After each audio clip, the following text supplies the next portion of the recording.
welcome to the 41st lecture of our electrostatic discussion. In this lecture, we will talk about charging by conduction. Remember guys, in the first lecture, I have told you that charging by conduction will be discussed in a greater detail when we will be completing the concepts of potential.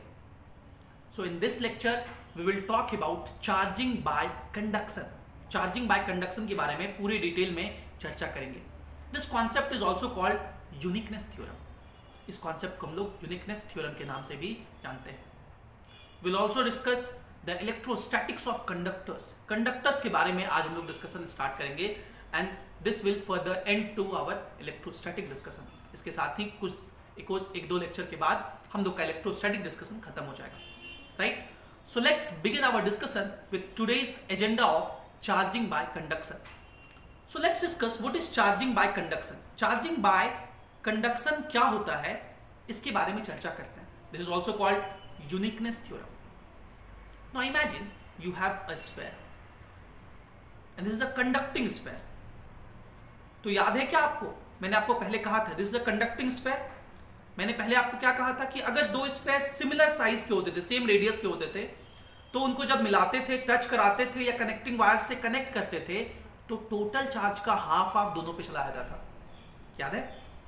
आज हम लोग उसको prove भी करेंगे और आज हम लोग ये भी चर्चा करेंगे कि अगर रेडियस सेम नहीं हुआ तो फिर क्या होगा. Let's discuss. Let's suppose this is a sphere और इसका रेडियस अभी r1 है एंड इस पे जो चार्ज है, इनिशियल चार्ज, वो हमारा q1 है. Right, the radius is r1 and the charge is q1.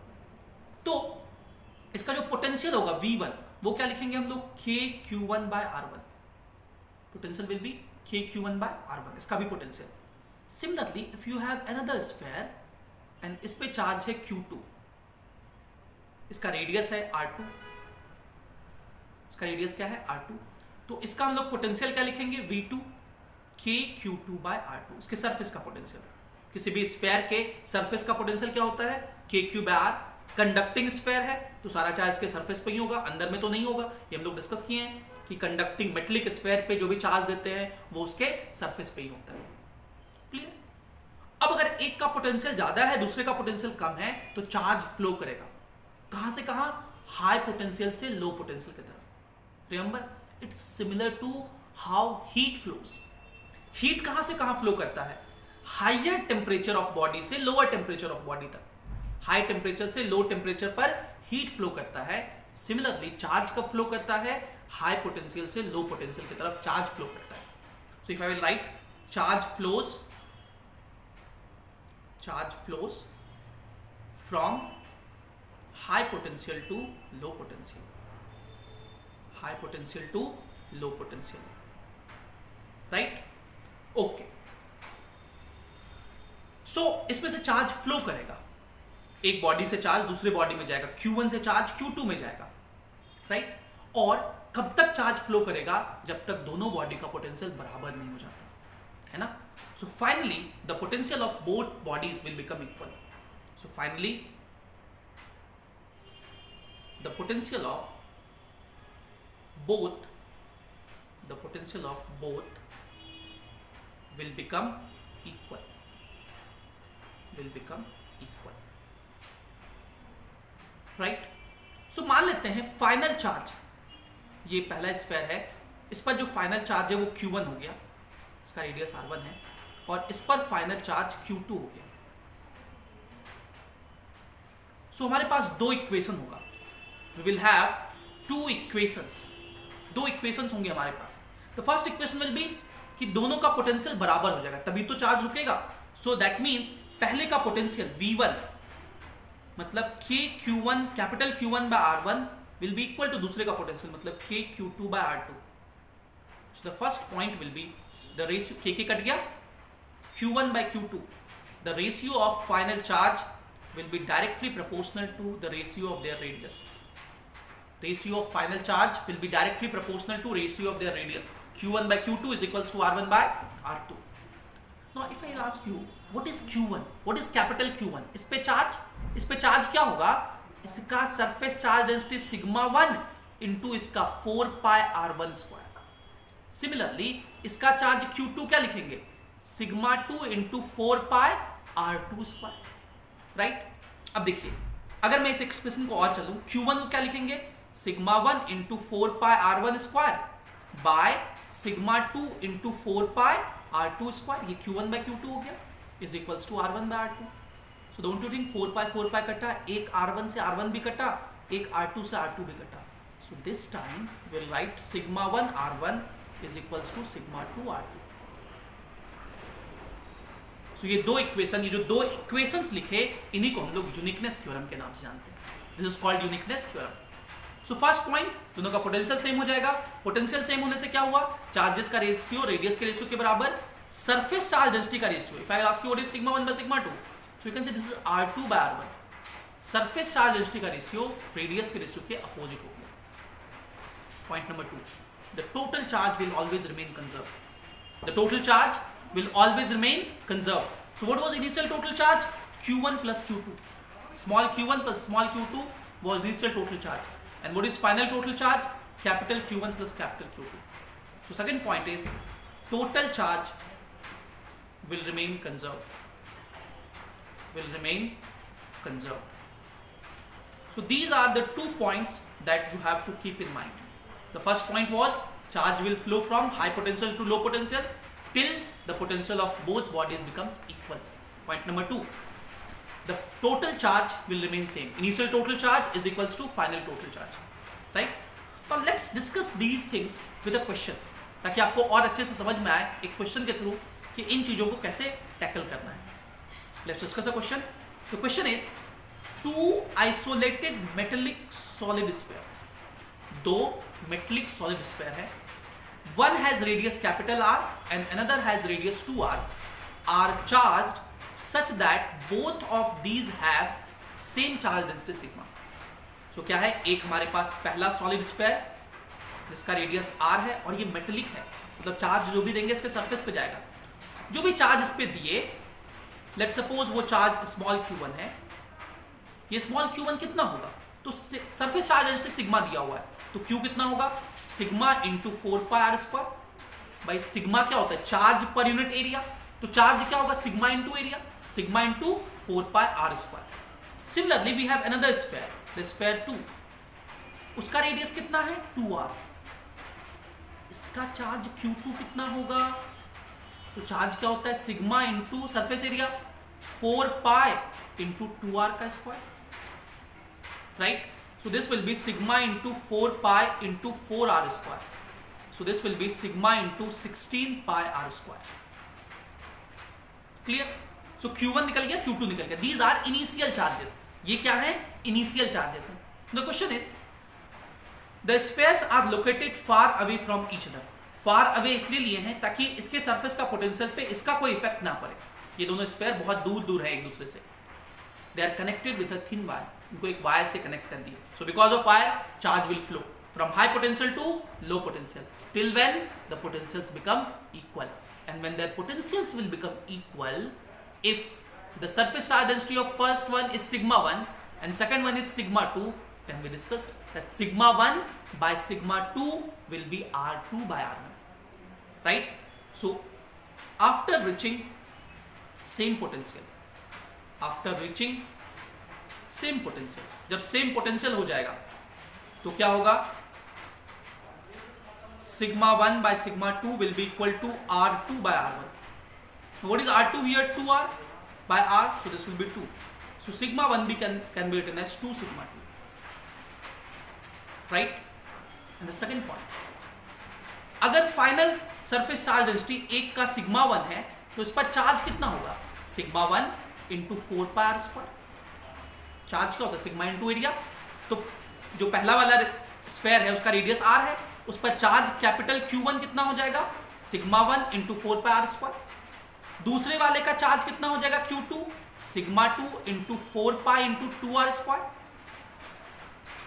And we discussed the total charge of the system remains conserved. System का टोटल चार्ज क्या रहता है, कंजर्व रहता है। सो टोटल चार्ज को हम लोग कंजर्व कर देंगे। Let's conserve it. What was initial total charge, sigma into 4 pi R square, ये पहले का था, ध्यान रखना है टोटल चार्ज सिस्टम का कंजर्व रहेगा, एक बॉडी का नहीं। भाई एक बॉडी से तो दूसरे बॉडी में जा रहा है चार्ज, लेकिन टोटल चार्ज जो सिस्टम का है वो कंजर्व रहेगा। तो पहले कितना है sigma into 4 pi R square, दूसरे कितना है sigma into 16 pi R square. This will be equal to पहले वाले कितना है फाइनल में sigma 1 into 4 pi R square plus sigma 2 into 4 pi into 4 R square. देखिए 4 पाई तो सब में है, तो 4 पाई तो कट गया सब में से, आर स्क्वायर से आर स्क्वायर भी गया सब में से, ठीक है। तो क्या बचा देखिए, इधर में बचा सिग्मा प्लस 4 सिग्मा, तो 5 sigma is equals to sigma 1 plus 4 sigma 2। आपसे पूछा क्या है, find the new charge density, मतलब सिग्मा पूछा है किस पे, on the bigger sphere. Bigger sphere पे चार्ज डेंसिटी मतलब सिग्मा 2 पूछा है। सिग्मा 2 की वैल्यू आपको निकालनी है, तो सिग्मा 2 निकालने के लिए हम लोग सिग्मा 1 को क्या लिख सकते हैं 2 सिग्मा 2।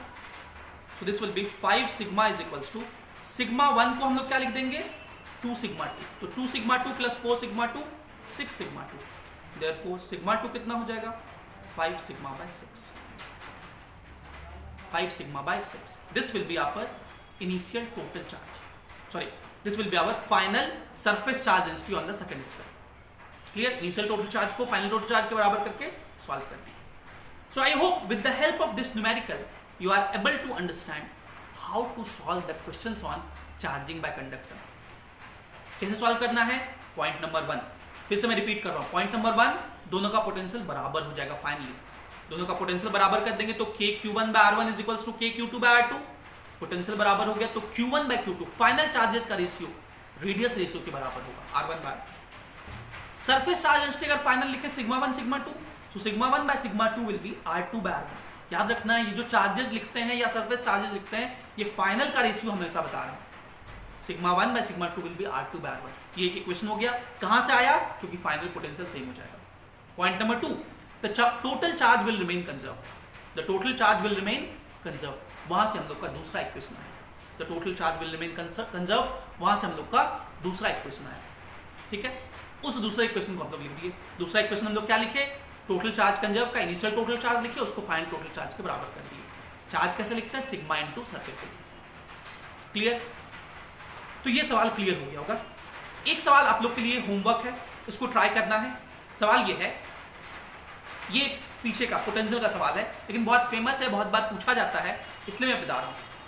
क्वेश्चन है कि दो सर्कुलर लूप है, एक का चार्ज 0.55 नैनोकूलम है, ईच कैरिंग 0.55 नैनोकूलम, मतलब दोनों का चार्ज कैपिटल Q है। एक का रेडियस R1 है, दूसरे का रेडियस R2 है, ठीक है। They are put in such that their axis coincides and their centers are 0.22 metre apart. उन दोनों को हम लोग इस तरह से रखे हैं कि उनके एक्सिस कोइंसाइड कर रहे हैं और उनके सेंटर के बीच का डिस्टेंस स्मॉल आ रहा है। मैं इसको एक्सप्लेन करता हूं। देखिए ये पहला रिंग होगा, सर्कुलर लूप का मतलब रिंग, और ये इस तरह से दूसरा रिंग होगा। देखिए दोनों का एक्सिस सेम है, ये एक्सिस क्या है, सेम है। इनका ये जो रेडियस है वो R है। पहले का चार्ज Q1 है, उसका रेडियस R1 है, दूसरे का चार्ज Q2 है, उसका रेडियस R2 है, ठीक है। आपसे क्या पूछा है, potential difference between centres of the loop, इन दोनों लूप के सेंटर्स का पोटेंशियल। इसमें एक गलती हो जाता है, उसी गलती को मैं नहीं हूं आपसे इसलिए मैं बता रहा हूं। अगर मैं R1 के मतलब पहले वाले Q1 के सेंटर का पोटेंशियल लिखूं V1, यहां का पोटेंशियल दो रिंग की वजह से होगा। पहले रिंग के ये सेंटर पे है, तो इस Q1 के सेंटर पे है तो KQ1 by R1, KQ1 by R1 क्योंकि Q1 के सेंटर पे है, प्लस Q2 के एक्सियल पॉइंट पे है, और एक्सियल पॉइंट पे पोटेंशियल का फार्मूला होता है KQ2, क्योंकि Q2 की वजह से लिख रहे हैं, by under root R2 square, उसके रेडियस का स्क्वायर प्लस डिस्टेंस का स्क्वायर, ठीक है। ये V1 होगा, और V2 कितना होगा, मतलब दूसरे वाले रिंग के सेंटर पे का पोटेंशियल कितना होगा, तो पहले तो खुद के वजह से KQ2 बाय R2 खुद के सेंटर पे है, प्लस Q1 के कारण एक्सियल पॉइंट पे, तो KQ1 by under root R1 square plus small r square. आपसे पोटेंशियल डिफरेंस पूछा, मतलब V1 माइनस V2 या V2 माइनस V1, जो भी बड़ा माइनस छोटा होगा निकाल देंगे, राइट। सारे वैल्यूज दिए हुए हैं, उसको पुट करके आंसर निकालना है, जो न्यूमेरिकल वैल्यू उसका आएगा वही आंसर हो जाएगा। तो ये मुझे एक क्वेश्चन बताया था और पोटेंशियल का, In this way, we completed Gauss theorem as well as potential. But there are some concepts based on the electrostatics of conductors. Conductors के बारे में हमें कुछ points discuss करना है. So let's discuss those points now. ठीक है, तो यहां से अब नया टॉपिक शुरू होता है जिसका नाम है इलेक्ट्रोस्टैटिक्स ऑफ कंडक्टर्स. इसमें हम लोग 2 लेक्चर करेंगे, आज का लेक्चर और अगला लेक्चर, और उसी के साथ हम लोग का इलेक्ट्रोस्टैटिक्स का ये पार्ट खत्म हो जाएगा. आई टोल्ड यू कि कैपेसिटर्स में इलेक्ट्रिक करंट के साथ पढ़ाता हूँ कि वो उससे रिलेटेड है. सो कैपेसिटर एंड करंट इलेक्ट्रिसिटी फिर हम लोग शुरू करेंगे. So let's start with electrostatics of conductors. But before discussing about conductors, let's discuss what is a conductor and what is an insulator. Insulator को ही डाइलेक्ट्रिक कहते हैं. What is the fundamental difference between them? See, in case of metals or conductors, we have large number of free electrons. Free electrons वो होते हैं जो कि atom से loosely bounded होते हैं. थोड़ा सा भी फील्ड अगर अप्लाई करेंगे तो वो इलेक्ट्रॉन आसानी से मूव कर सकता है. And that electron, the free electrons, are responsible for conduction of electricity. So what is a conductor? It has large number of free electrons. So what are conductors? It has large number of free electrons. Conductor के पास large number of free electrons होता है. Now what about dielectric? इसको insulator कहते हैं. इसके पास क्या होता है? Less number of free electrons. Less number of free electrons. बहुत कम, बहुत few number of free electrons होते हैं, है ना. Now if this is a dielectric, मान लीजिए हम लोग एक डाइलेक्ट्रिक लेते हैं, क्योंकि कंडक्टर की प्रॉपर्टी पढ़ने से पहले हमें डाइलेक्ट्रिक के बारे में समझना होगा, तभी तो डिफरेंस पता कर पाएंगे कि डाइलेक्ट्रिक में क्या हो रहा है, मतलब इंसुलेटर में क्या हो रहा है, और कंडक्टर केस में क्या हो रहा है. सो हमने क्या कर दिया, एक एक्सटर्नल इलेक्ट्रिक फील्ड अप्लाई कर दिया. E nought is what? Uniform external electric field. बाहर से एक हमने इलेक्ट्रिक फील्ड अप्लाई कर दिया. E nought is uniform external electric field. This is E nought. इस रीजन में E nought external electric field है. Because of this external electric field something will happen. Don't you think इस dielectric के अंदर, ये जो डाइलेक्ट्रिक है इसके अंदर फ्री इलेक्ट्रॉन्स है बहुत कम ही है. उन फ्री इलेक्ट्रॉन्स पे फोर्स लगेगा. Electrons are negatively charged. उन पर जो फोर्स लगेगा इस बाहर के इलेक्ट्रिक फील्ड की वजह से, वह फोर्स इलेक्ट्रिक फील्ड के अपोजिट लगेगा. भाई फोर्स जो होता है इलेक्ट्रॉन पे नेगेटिवली चार्ज्ड है, तो उस पे फोर्स इलेक्ट्रिक फील्ड के अपोजिट लगेगा. So since electric field is in this direction, electric field इधर की तरफ है, उस पर फोर्स अपोजिट लगेगा. ये इलेक्ट्रॉन्स मूव करके यहां आ जाएंगे. So negative charge will B concentrated on this and. ठीक है. सिमिलरली जो प्रोटॉन्स होंगे, एटम्स के अंदर जो न्यूक्लियस होंगे, वो भी थोड़ा सा डिस्प्लेस हो जाएंगे क्योंकि प्रोटॉन्स पे फोर्स डल जाएगा. So this is called induction of charges. Charges induce हो जाएंगे. These charges, this is minus QP और माइनस QIN. इसको बोलते हैं इंड्यूस्ड चार्ज या polarized charge. These are called induced charge और पोलराइज्ड चार्ज. ऐसा ही यहां पे QP या QI जो भी लिखना चाहें. Now, if I consider a point here in the dielectric, अगर मैं डाइलेक्ट्रिक में एक पॉइंट कंसिडर करूं और इस पॉइंट पर नेट इलेक्ट्रिक फील्ड लिखना चाहूं, so at this point, one electric field will be E0, that is the extra electric field. Another electric field will be due to this positive charge QP. जो positive charge QP है, इसके वजह से एक electric field होगा positive से दूर इधर की तरफ, E0 के अपोजिट इधर की तरफ. सिमिलरली इस माइनस QP की वजह से भी एक इलेक्ट्रिक फील्ड होगा निगेटिव की तरफ, मतलब उधर ही की तरफ. इन दोनों की वजह से जो नेट इलेक्ट्रिक फील्ड हो जाएगा, that we will called EP, and this EP is known as polarized field. Polarized field या इंड्यूस्ड फील्ड. ठीक है. What we discussed, at a point inside the dielectric there will be two electric fields. One will be external electric field E0 and another will be the induced electric field due to induced charges. Positive के वजह से उससे दूर, negative के तरफ. इसका मतलब जो नेट इलेक्ट्रिक फील्ड हो, ऑब्वियसली EP बहुत छोटा होगा क्योंकि इंड्यूस्ड चार्जेस बहुत कम होंगे. क्यों इंड्यूस्ड चार्जेस बहुत कम होंगे? क्योंकि फ्री इलेक्ट्रॉन्स बहुत कम है. सो ये जो EP होगा, this polarized field will be less than E naught. However जो नेट इलेक्ट्रिक फील्ड लिखेंगे वो कितना लिखेंगे? E नॉट माइनस EP, क्योंकि EP तो अपोजिट है. So what I am trying to say is कि अगर किसी कोई रीजन में इलेक्ट्रिक फील्ड है, उस रीजन में कोई डाइलेक्ट्रिक रख देंगे, इंसुलेटर रख देंगे, सो उस इंसुलेटर के अंदर जो इलेक्ट्रिक फील्ड होगा वो बाहर के इलेक्ट्रिक फील्ड के बराबर नहीं होगा.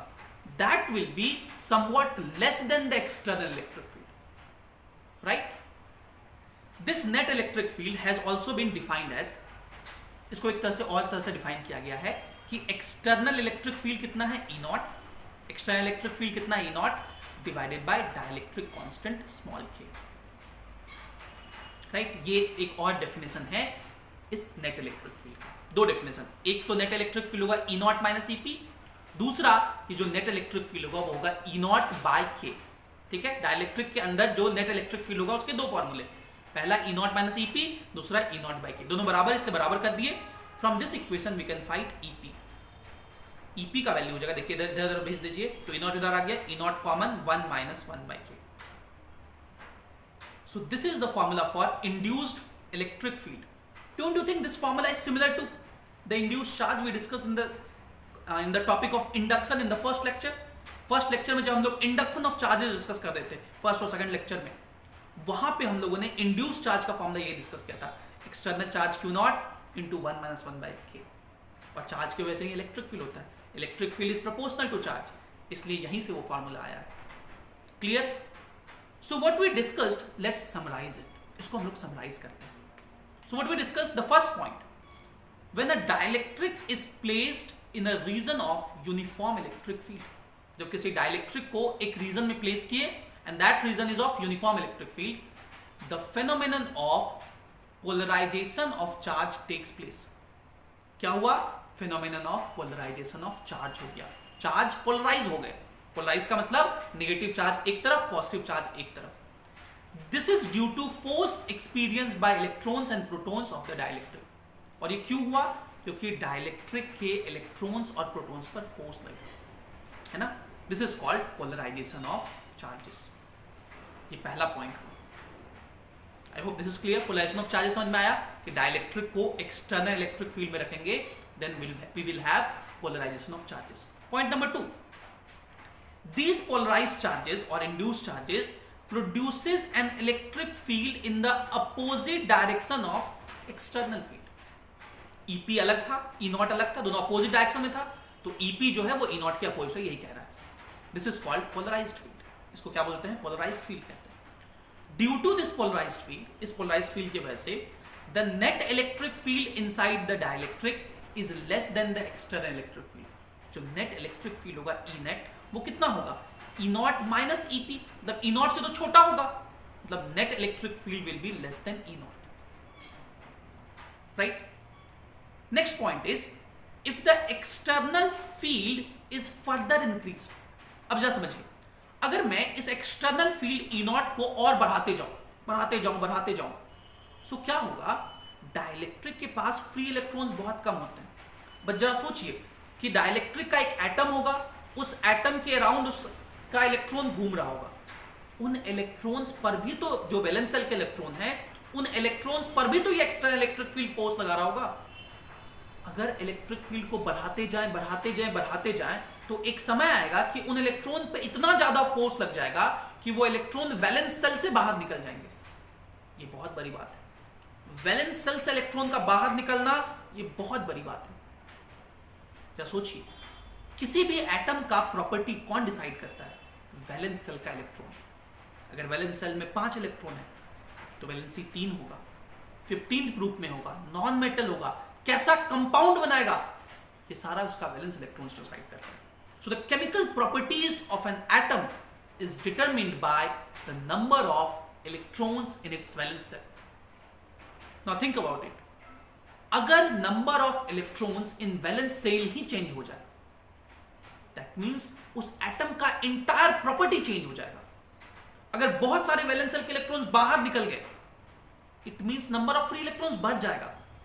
इन that particular situation, the atom और the body which is a dielectric will now start behaving like a conductor, क्योंकि उसके वैलेंस शेल के इलेक्ट्रॉन्स आपने निकाल लिए, वो इलेक्ट्रॉन्स निकल गए तो वो तो फ्री हो गए। और इंसुलेटर में जब नंबर ऑफ इलेक्ट्रॉन्स फ्री होना शुरू हो जाए, ज्यादा नंबर ऑफ फ्री इलेक्ट्रॉन्स हो जाए, तो उसको इंसुलेटर थोड़ी कहेंगे, that will be known as a conductor. उसको क्या कहेंगे हम लोग? कंडक्टर कहेंगे। This phenomenon is known as dielectric breakdown. So what is dielectric breakdown? When the external electric field is increased up to such a value that even the valence shell electrons of the dielectric becomes free.